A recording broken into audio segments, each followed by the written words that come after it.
Masabi kong napaka-charming ng lugar na ito with traditional building styles at ang mga materials, making a lovely contrast to modern soul. Finally, got a chance na mabisita ang pambihirang lugar na ito. Kaya ano pang hinihintay nyo? Tara, samahan nyo kami ng mga kaibigan ko. Hello mga kabsat! Boss Joey here! Pukchon Hanok Village, Angok, Seoul. Araw ng linggo na pagplanuhan namin ng mga kaibigan ko ang magtungo ng Hanok Village. Kesa ubusin ng oras namin sa coffee shop, mas pinili na lang namin ang gumala ng magkakasama. Exit 2 kami lumabas at dire-diretsyong lakaran lamang ang kaganapan. Nasa 10 to 15 minutes siguro.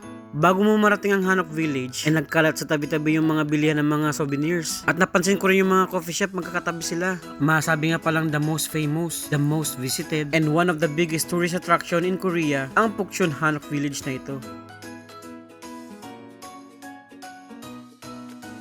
Dito nga pala ay napakarami ring shops na kung saan pwede kang magrenta ng mga hanbok, traditional clothing ng mga Koreans. Hindi na namin ginawa rito kasi nasubukan na namin siyang isuot sa may Gyeongbokgung Palace. Pero kung kayong gagawin rito, subukan ninyo. Napaka-cute kasi. Heto na, tasambungan na kami ng village. At sobra na talaga kami namamangha. Mas mararamdaman mo kasi rito yung Korean vibes na sinasabi nila. Sa mga katulad ko nanonood ng K-drama, alam kong alam nyo yun. Alam nyo ba na kapag makaluma o traditional houses talaga nakikita ko dito sa Korea, madalas kong tinititigan. Kapag nakasakay ako ng bus at may nakita akong mga lumang bahay, talagang hanggat abot ng aking mga paningin na hindi ko ninulubayan. Siguro na ibabalik nito yung alaala sa akin. Na kumusta nga ba ang Korea dati?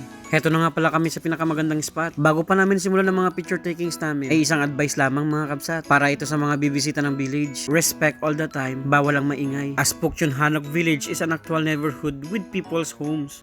At isa pa palang advice na maririnig mo sa akin, para masulit ang pagbisita mo rito sa Pukchon Hanok Village, gumawi ka rito ng weekdays at tagahan mo mga bandang alas 9 ng umaga. Hindi ko lang sure kung hanggang anong oras pwede bumisita rito. Basta tuwing hapon at weekend ay asahan mong crowded ang village na ito. Sabi ko nga kanina, most visited tourist attraction ito sa Korea.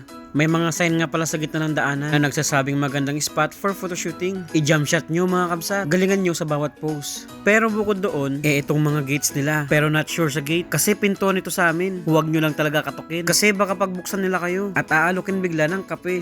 Bago pa kami lumarga, sinubukan ko rin ng pumuesto sa may pintuan. As usual para maisahan. Di tayo kagalingan sa pag-pose. Dahil wala tayong malupitang training. Buti na nga lang at to the rescue ang aking kaibigan na si Chester. Napakahusay nga niya at napakaraming nalalaman. Bawat anggulo ng mga ganda ay hinihintuan talaga namin. At yung support system namin ay heto. May model, photographer, may alalay.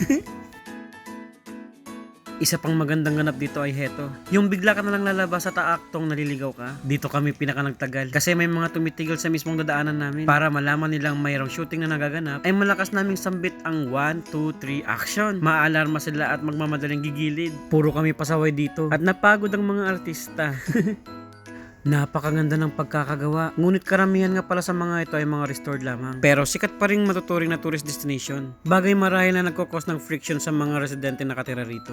Dito naman sa bandang itaas ng village pinakamagandang magpicture. Kitang-kita yung kabuuan ng dinaanan namin at kuwang-kuha ang harapan ng mga traditional houses dito. Ang mga gandang hanok. Sumaglit lang talaga kami rito. At ngayon, time na para umuwi. Sobra naming na-enjoy ang village na ito. Alam kong kahit maging kayo ay ma-enjoy nyo ito. Kaya G, sa mga nagpaplano, huwag nyo nang patagalin pa. Agad yun nang bisitayan ng pambihirang lugar na ito. Para masabing, hello, Pukchon Hanok Village. You look gorgeous today. Boss Joey brought me here. Agoy, yun lang mga kabsa. Heart heart.